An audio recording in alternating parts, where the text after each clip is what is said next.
Good evening. There were winners and losers today as the government spelled out plans to put Birmingham at the heart of the country's high-speed rail network. 2 new lines will slash journey times to Leeds and Manchester. They'll link to the HS2 line to London, although the network could take 20 years to complete.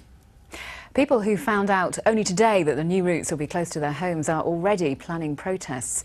But the Transport Minister says the new routes will make Birmingham the best connected city in the country, something that the business world has welcomed. Well, here's our transport correspondent, Peter Plisner. For the second time in 3 years, homeowners and businesses are tonight facing up to the fact that they'll be affected by HS2.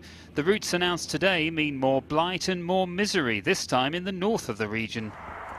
James Richards runs a riding stable near Curdworth in Warwickshire. He's already close to the original HS2 line. Now he and his horses are just yards away from the new route to Leeds. We're going to be sandwiched between 2 railway lines. The access will be extremely difficult in and out of the stable yard. Elsewhere, lives are in limbo. This couple are desperate to sell, but the proximity of HS2 to their Staffordshire house has meant little interest from buyers. Concerned and upset about our future, really, and that we can't actually have any plans in life. Our life is just permanently on hold because of the blight on the property at the moment. But according to government ministers, while some might lose out, others will be winners, with predictions of improved growth and prosperity. This is a huge announcement for the country and also for Birmingham. For the country, it shows the commitment to build the infrastructure for the 21st century. For Birmingham, it's going to mean jobs during the construction phase, new permanent jobs. And actually, thinking about it, for people of Birmingham, it's going to be the best connected city in the UK. Journey times between Birmingham and the north will be drastically reduced. Manchester, currently 1 hour 28, comes down to 41 minutes, while Leeds, currently 1 hour 58 minutes, drops to just 57 minutes. Behind me, the site of the proposed Birmingham city centre HS2 station in Birmingham's east side. Here, there's already been quite a bit of regeneration, as you can see behind me. Manchester, Leeds and indeed Birmingham are hoping that when HS2 arrives, that will continue. And Birmingham's Chamber of Commerce maintains there's more to HS2 than just regeneration. The great thing is that it brings the cities closer, and time again evidence will show you that when great cities can trade with each other, more business gets done collectively. What matters are the jobs, the rebalancing of the economy. This afternoon, prospects for HS2 were being debated by MPs in the Commons. The government plans a hybrid bill which could pave the way for high-speed lines to be built in 2 phases, London to Birmingham by 2026 and then Leeds and Manchester 6 years later. Peter Plisner, BBC Midlands Today. Well, the route that HS2 will take through Staffordshire was revealed at 7 a.m. this morning. For many, it's come as an unpleasant surprise. The high-speed line will skirt around Stafford, but the nearby village of Hopton will have high-speed trains right on the doorstep. Further north at Madeley near Newcastle-under-Lyme, it's a similar story, with trains hurtling through at up to 225 miles per hour. And with no HS2 stops in the county, will Staffordshire get all of the pain and none of the gain? Here's Liz Copper. In the village of Hopton near Stafford, families greeted news they're on the HS2 route with shock.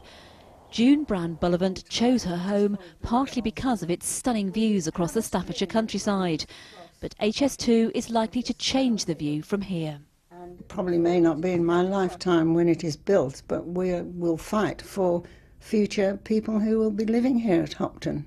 Staffordshire will be affected from north to south by this route. The line's expected to pass close to the county showground here, one of many parts of the landscape likely to be affected. Amongst those areas will be Madeley near Newcastle-under-Lyme, also close to the planned route. At the village centre, there was scepticism over the benefits of the high-speed link to rural communities like this one.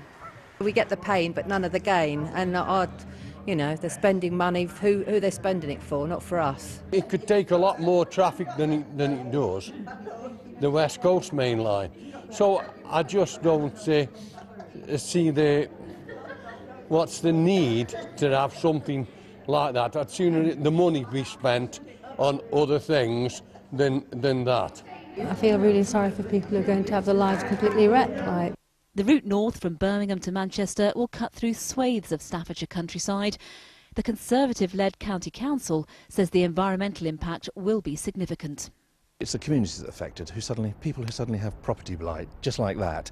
You know, their house one day was worth X amount and now it's worth 50% less. You know, and those people really haven't been covered for compensation yet. And we need to work with those people to help them through their lives. Staffordshire's long had an association with the railways, but passengers here won't have a high-speed station. And there are many who feel the economic benefits of the route will be distant. Liz Copper, BBC Midlands Today, Staffordshire.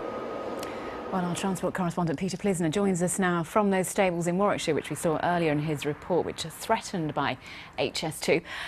Peter, the devil really in the detail with these routes published today, isn't it? Certainly is, Sarah, and these stables are affected by not one but two HS2 lines and may have to relocate. But key questions still remain tonight, and one of them is what compensation is available to those who find themselves affected. To find the answers, I'm joined by Mark Bentley from estate agent Paul Cars. First, tell me, what compensation is available immediately to people who find themselves affected? Immediately right now the scheme is threefold. For those within 60 metres of the line, there is the advance purchase scheme where they can be personally purchased and they get a 10% loss of payment on top of the value of their property, so they're okay. 60 metres out, 120 metres out, it's a voluntary purchase scheme. They can apply to be for the property to be purchased, but they only get the value of their property, they don't get any cost paid. And beyond 120 metres, it's the exceptional hardship scheme. Now, the exceptional hardship scheme is pretty hard to actually claim, isn't it, from what I can gather? It is, and the clue really is on at first side, the exceptional hardship scheme. You have to prove that you've tried to sell your property through every means you possibly can, and that you need to sell your property right now. You're in financial difficulty, you need to move because of a job move, you've got health issues, etc. You have to be in exceptional hardship. But general compensation isn't really available until compulsory purchase orders come out, and that won't happen until after the hybrid bill passes through Parliament. That's absolutely right, and even now they've given the routes, they've given the safeguarding zones, but it's still out for consultation, and not even until the spring will you be able to start considering compulsory purchase, let alone moving on to the hardship, etc. How bad is the blight? I've heard that some houses are being devalued by up to £100,000. Certainly those properties that are quite near, obviously if you're very near the line you end up getting full market value. My experience of the hardship scheme, I've had a lot of clients who've had success in the hardship scheme, is the government are paying full market value if it's in the scheme. But of course if it's in your in between, when you're a third of a mile away and you're in between and you can't go to the scheme, then there is an argument that people are put off from buying. Mark, many thanks. Well, I have to say it is amazing to be talking about a railway line that could be 20 years away.